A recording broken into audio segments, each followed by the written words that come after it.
And we are live. Hello, everyone, and welcome to another live stream. And we seem to be pretty busy with this live stream nowadays. We're turning into the BBC now that we're joined by James, so making most of the British references. So today's session is rather simple. We are fast approaching our virtual hackathon deadline, right, which is for this Friday, if I'm not mistaken, coinciding with the advent of Halloween, so easy date to remember. James, you'll be able to tell us a bit more, but it seems to be that there's always a rush at the end with submissions. So we thought it'd be suitable to do a recap, right? Sort of putting forward the main details of the hackathon, the opportunities in place. So no better person to do that than our own Juliana. So before we start, why don't we start with the round of intros, and then we'll take it from there. James, why don't you start? And of course, thanks for being with us here today. Sure. Thanks, Eric. Hi everyone. I'm James from Dora Hacks. I'm in charge of ecosystem success. A little bit of background on Dora Hacks. We have been organizing and hosting hackathons for over 10 years. And then for the last 5 years, we've also begun supporting other organizers to run their own hackathons. And that's where our platform, DoraHacks.io, comes into play. We're really happy to be working with NodeOps on this hackathon. We've supported, I think, over 600 hackathons since the platform went live.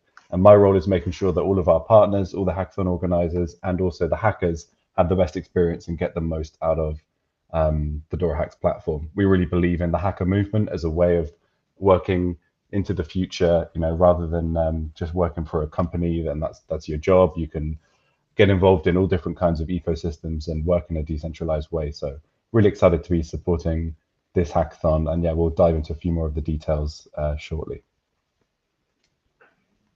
Yeah, same. Thanks. My name is Go on.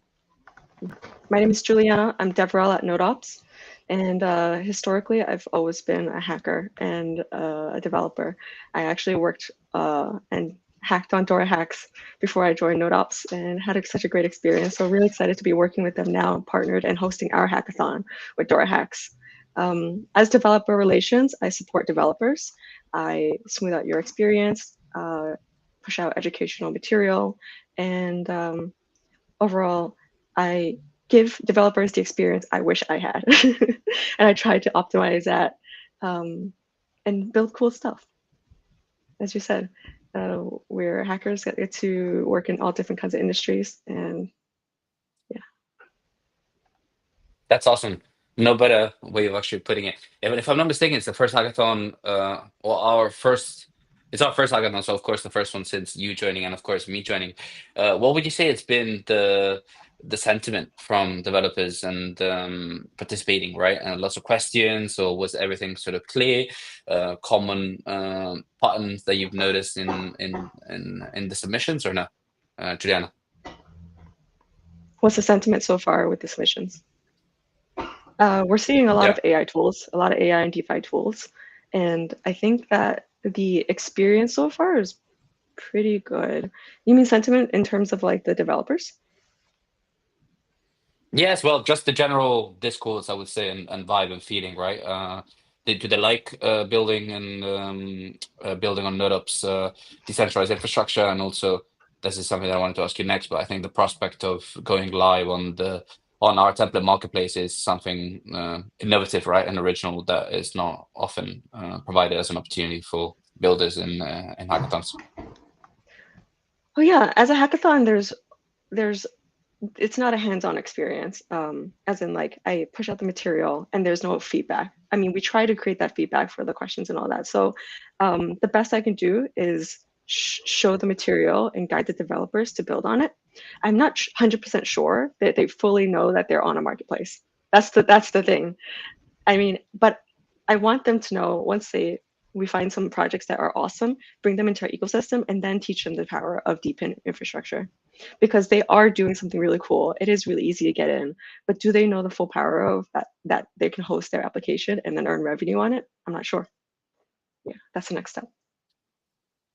Yeah, I agree. I think that there's almost not really like a compelling reason for them to know as a like it shouldn't be a motivating factor for them to come on, right? Oh, hey, you're gonna deploy necessarily on decentralized infrastructure, so long that like it is an added benefit and bonus that can be presented to them afterwards, right? So long as you have actually like a cool idea that can be a submission, right, for a hackathon and be then deployed on decentralized infrastructure, there's like a never-ending onboarding journey, you could say, right? Because the opportunities are there and they're always growing. And so yeah, I think that makes it exciting. And James, giving your, what can I say, systemic visibility and exposure, right, to different hackathons and just being in the first row seat while sort of talking with developers. What would you say that is the general sentiment right now amongst the developers, right? What's hot, like what's exciting, what they're currently working on in general? Any Sure. patterns? Yeah. So I can see just specifically with the NodeOps hackathon, we've got over 130 registrations. So I'm expecting to see a flurry of submissions come in towards the end. Just what differentiates this from some of the other hackathons that we've done is there is that element of education as part of it. People need to understand the marketplace. They need to know what they're getting in for and what the benefits of that are, but also what the specific requirements are for them.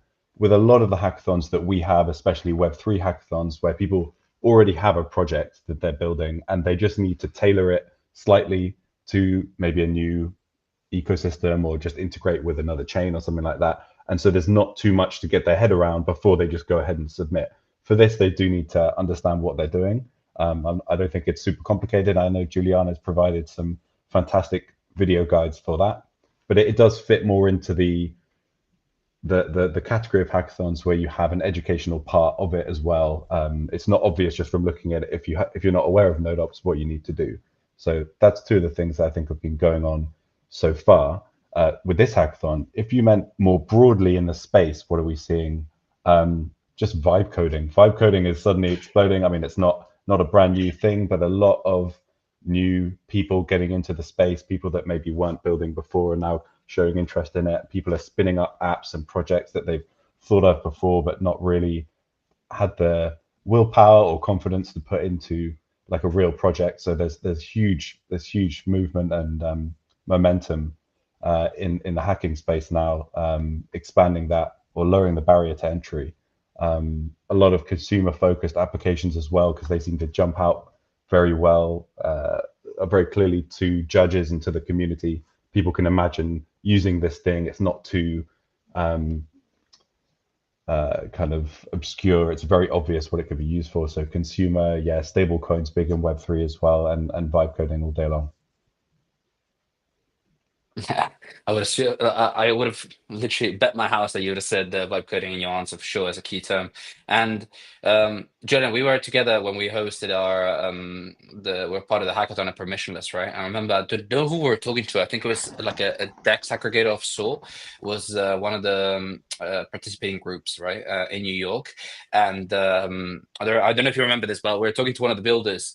And he was saying that there was someone who had never coded before that joined their group, right? And sort of just tried to like vibe code their way through what can I say, the the hackathon. And that this guy that we were talking to always had to almost take it by his hand and sort of he would vibe code a bit and then he would have to look at what he had done, and then he would almost spend more time looking at the work that the team member had done as opposed to that he could focus on his own sort of mandate, right, within the group. So would you say that this was 6 months ago? I would say in June, more or less, like 5 months ago.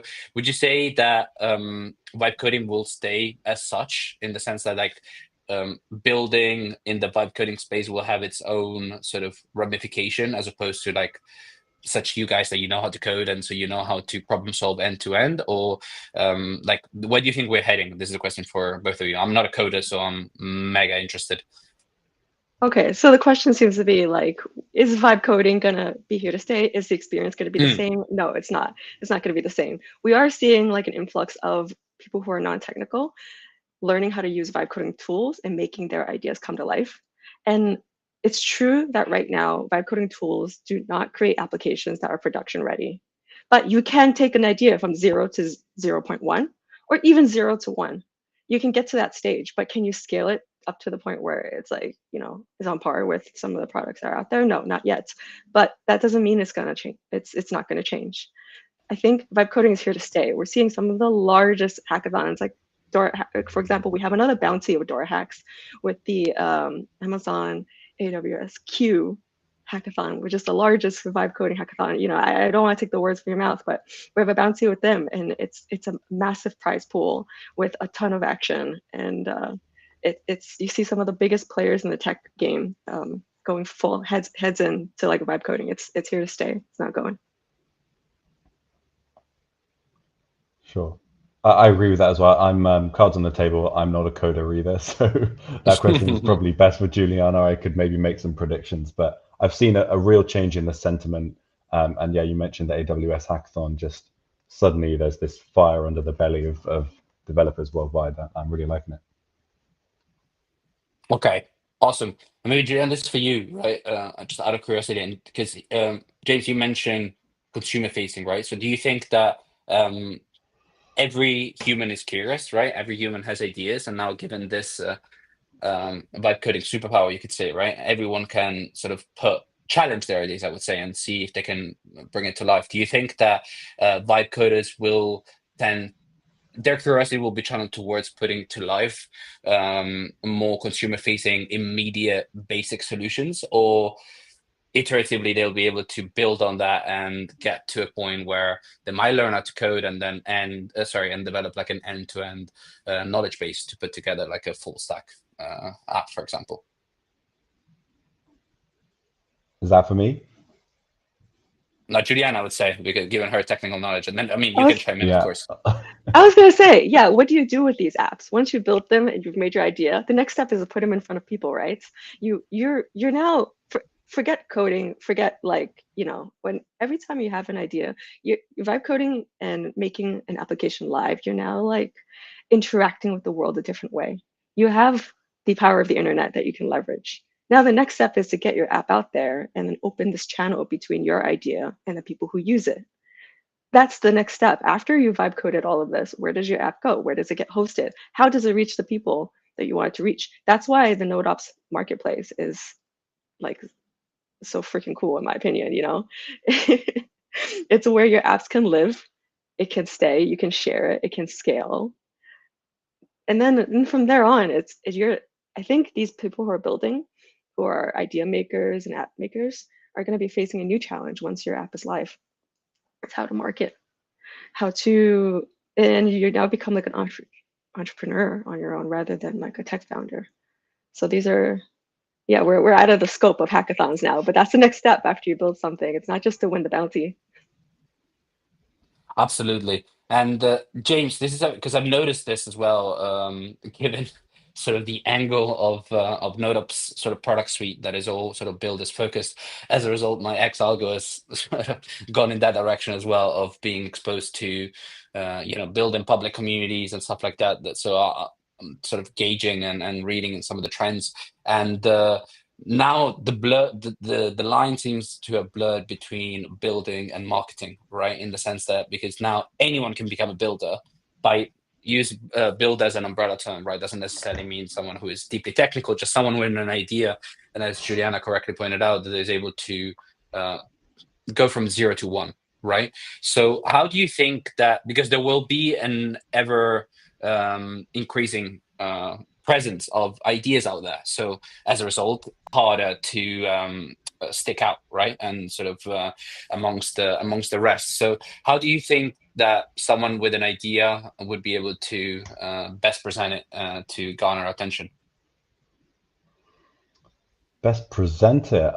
Well, Well, it's all to about gain getting. traction, Yeah. essentially. It's about getting connections to partners and ecosystems that are going to be able to support you and connecting with DevRels like Juliana, and making sure that you have that network and also financial backing if you need it early on to help get off the ground. That is something that we've been always kind of having in the back of our mind at DoraHacks, being a hackathon platform. The way we structure it is not just by hackers filling in a form and basically showing what they've built to an organizer. They create a build, however you want to call it, which is like a profile page for their project on DoraHacks, which will stay there after the hackathon is completed. So the theory behind this is that this is a way for them to present their project in like a coherent, cohesive way to potential investors. They can apply for grant programs, incubation, connect, maybe other hackathons, whatever it is, and having that as the springboard for them to then turn their, now fledgling idea. Maybe they want a hackathon, maybe they, were runners up, but they have got to take it from there into eventually becoming like a founder and entrepreneur from just a developer or builder stage. So that's something that we really focus on at Dora Hacks with the way the platform is structured. And one way we're trying to help organizers with that is by automating some of the DevRel abilities, not to push Juliana out of a job.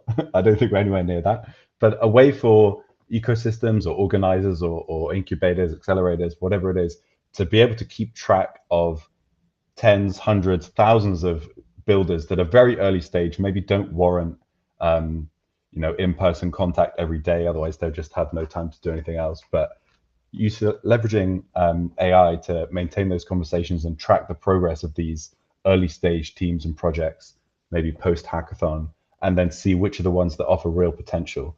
So this is something that we're really focused on at Dora Hacks.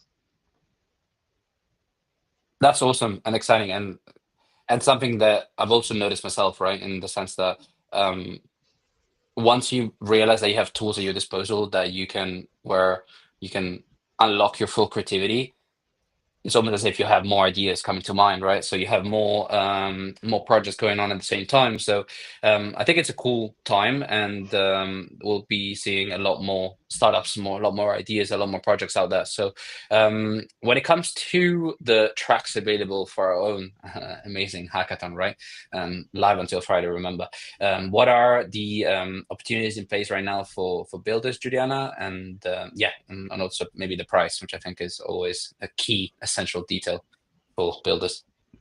Yeah. We have 3 tracks actually, and $5,000 in prizes. So before I start talking, I just gotta show the QR code of the hackathon. Anybody is here and you are interested in joining, the QR code is on the top left above Eric's head. And there are 5 tracks, no, sorry, five places for about a total bounty of 5,000 US dollars. So ranking from first, second, third. So there's a top prize. So the tracks are AI, DeFi, and tooling, and then an open track as well. So I'll give you an example.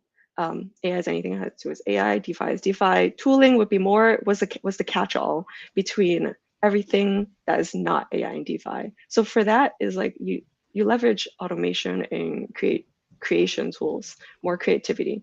I 100% know that like a lot of the projects we're seeing are going to fall into the first 2 categories. We created the third one because we also want to make sure that the builders who see the tracks remember that tools can be created that don't have to do with AI or DeFi, and that can fall into this category that are just as useful.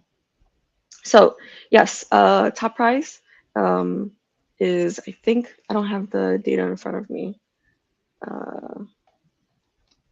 It's $1,500 plus 500 and platform 500 credits. Yeah, correct. Yes, and so we structured the prize pool that way because when you have the cash prize, but you also have this promotional credit to host your application, because we know that hosting is one of the heaviest costs when it comes to like deploying your application. We expect whoever to win, to place in the top 5 to have an app that they want hosted, and we want to help them host that app. Makes sense. Yeah, absolutely. so, yeah, and thank you very much. And of course, like the winners will be chosen across the tracks, right?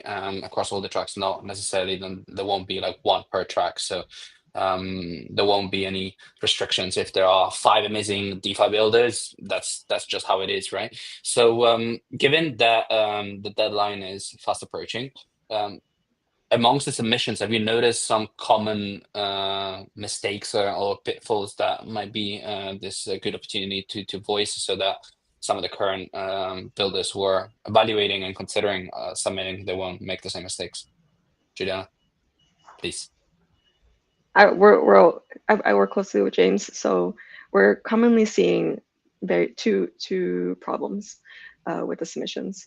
So there is an AI assessment tool that Dora Hacks hosts, and what it will do is it will look at the submissions as they come in and check if they meet the minimum requirements. Currently, we're seeing two large requirements that are not being met. The first one is that we're looking for a template URL.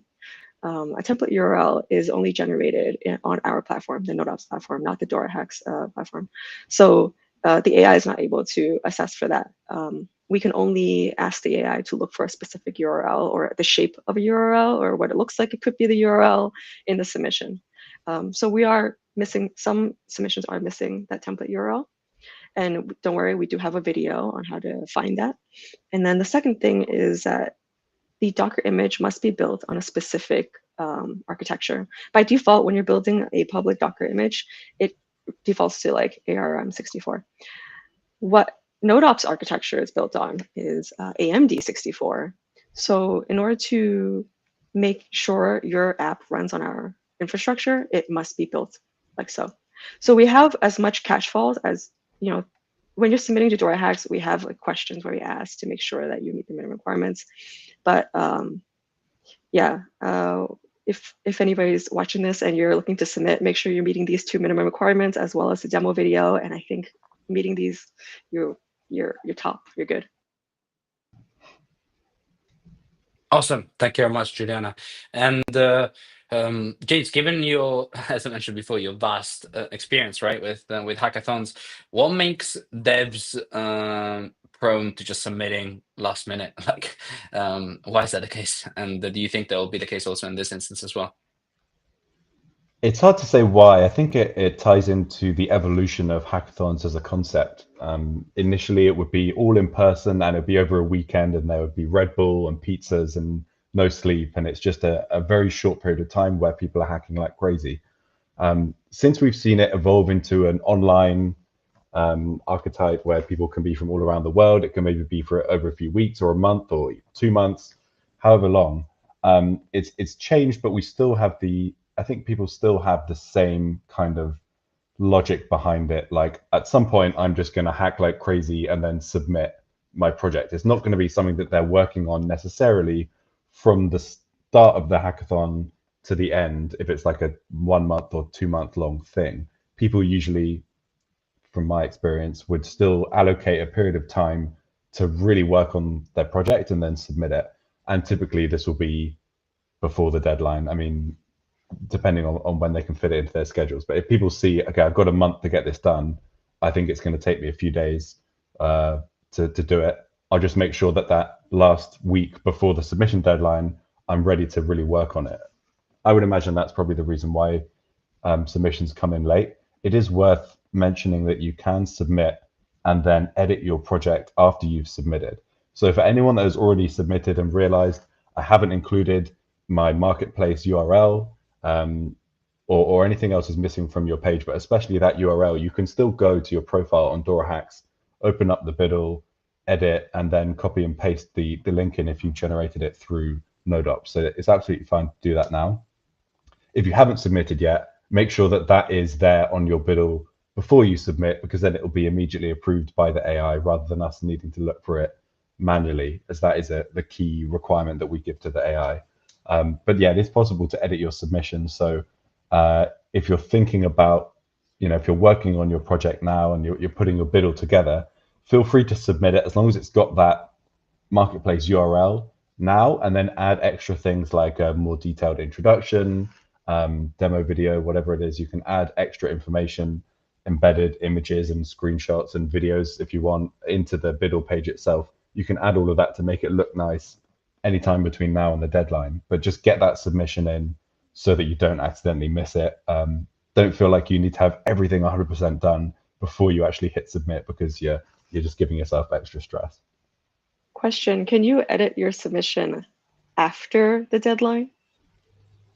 So you actually can. On DoraHacks, your Biddle will still be there and you can still edit it into the future. But what we will do as the organizer, what you will do as the organizer, is take like a snapshot of where they are at that point in time when the submissions close, and that's what will be used for judging. So while they can still edit their Biddle, it may, if they make changes at that point, it may not be taken into account by the judges. So still make sure you do all the changes before the deadline, But if in a few months' time you want to then keep updating with some new milestones, let's say you won the hackathon and you've deployed it and you're using, you're getting hosting, you want to share those updates, you can still add them to the biddle and then apply for another grant or whatever it is in the future. That's awesome to know. Absolutely. I mean, it seems to be that the two key takeaways is make it as information rich as possible, your submission. So the more info, the better, the more details, and just don't procrastinate too much, and stick to the deadline. And I think we've sort of put forward and touched on the main details, right?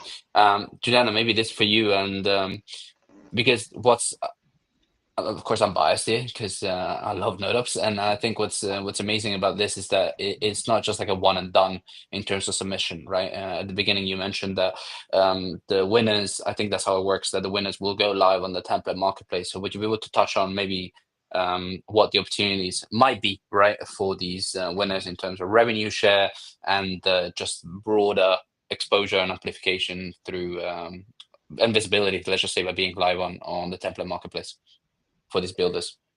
Yeah, so let's say your template goes live on the marketplace, and now you have a hosted app that scales that you can now share. You work with us with NodeOps, so we also do co-marketing with you and help you amplify your app, help you find like marketing fit. So now we become essentially partners.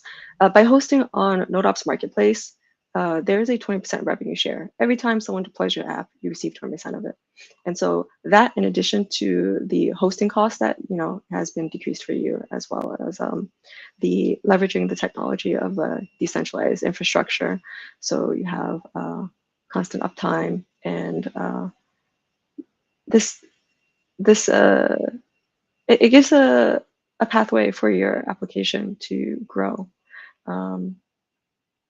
But I also like to talk about how a submission stands out. Yeah. Okay, so we've talked about like the minimum requirements, but I also like to bring up like what makes a submission stand out. This is something I wanted to bring up, is that like you're adding more information into your submission, but the kind of information we're looking for is going to be how you share or market your application. So I think the difference between our application, our hackathon versus others, is that we don't necessarily look at your code base. We're not looking at like how you built it, but rather like, does it work? Does it make sense? And do you have good write-ups? So when you're to sell your application, you want to find what in addition to your idea is like, how do people use it? How do people, do you have a good logo? Do you have a good name? Do you have videos and write-ups? These are what we look for in our hackathon that would make you stand out. And these are also the same things that would also help your application be marketable in the future after the hackathon. So, yeah. You got it here, folks. Thank you very much, Juliana. And maybe it's for you, James, as we're wrapping things up. Is there any kind of words of encouragement that you'd like to share with some builders who might be looking at this and sort of still be on the fence, evaluating whether it's worth it or not? Or maybe it might be too much at the time. Now you can be our last sponsor, let's just say, and our best sponsor, let's just say, to just for anyone out there hesitating to just get it done, and yeah, it might be just an additional opportunity that might unlock other potential collaborations for them in the future. Well, I mean, you said it there yourself. This is not just an opportunity to win like a cash prize and be very happy with yourself, although it would obviously be nice for people to win. But the doors that it would potentially open with support from you guys at NodeOps and getting into using the DoraHacks platform to get involved in these kind of events, I think is something that everyone can benefit from, no matter what kind of ability you have. And so if you're thinking about it and you're aware of what you need to do and you're hesitating, there's a few days left to get it done.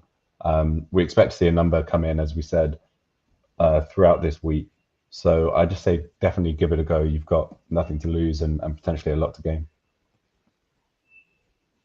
Absolutely, couldn't have said it better. And probably last word of encouragement that I'll provide is that I'm probably the black sheep, I would say, of the group in the sense that I'm built in a different way. But NodeOps is truly like a team of builders for builders, right? So all the products that you see in our product suite are ideated, validated, and bootstrapped with builders in mind. So that should serve, and we've just hit our 2-year anniversary, so that should serve as almost like as an insurance, right? As a warranty that if you decide to submit, you might be a winner if you have a worthy idea. You're joining a cohort of not just Node builders, like not just a core team, but a growing ecosystem of devs and builders that is just going to become ever more vibrant. So you'll see more opportunities there with AutoGen and as our hosting solution, and just I don't want to spoil too much stuff, but there will be more opportunities going forward, as well as in real life chances to meet up and just to grow together, right? So guys, this has been very exciting. If I had an idea myself, I would deploy it, but it's probably not the most ethical to be part of the hackathon myself. But is there any concluding remarks or last words that you'd like to share with the community? Now's the time, and then we'll just wrap it up. I think we've said everything I need to say, but it's been really great having this conversation and really expressing how the ethos, it sounds a bit cliched in my head, but the ethos of NodeOps and DoorHacks really is both builder focused. Like, we're here to support builders. We wouldn't be anything without the builder community, the global hacker community. So it's really nice partnering with an organization that has similar goals like that. So I hope we can see some great teams come through this hackathon. I'll also say that with all the years of experience I have, I love seeing how easy the developer experience has gotten over time. So I'm excited to see all the cool projects that come out, especially since the general population is able to unlock the superpower now. Absolutely. And probably one last thing that I can say from our perspective, since I have control over this, is that once the winners will be announced, and if there are also other worthy submissions, like there will be an opportunity for us to sort of bring them forward, or just to highlight them, right? To thank you, and then just keep taking the conversation forward. This is not just a one and done. This is like almost the first step of a long book and novel, right? That we're all writing together. This almost sounds cliche myself, so I think it's time to wrap it up. Beautiful, And beautiful. yeah, right, almost as if like we're all eating the same fortune cookies. But guys, thank you very much. It's been very informative, and yeah, if you have any doubts, just reach out to the team. Both the Dora Hacks team and the NodeUps team, we're always available. And go submit. You'll find all the information on the Build on NodeUps handle on Twitter. And yeah, that's it. Thank you very much, team. It's been a pleasure. Go win.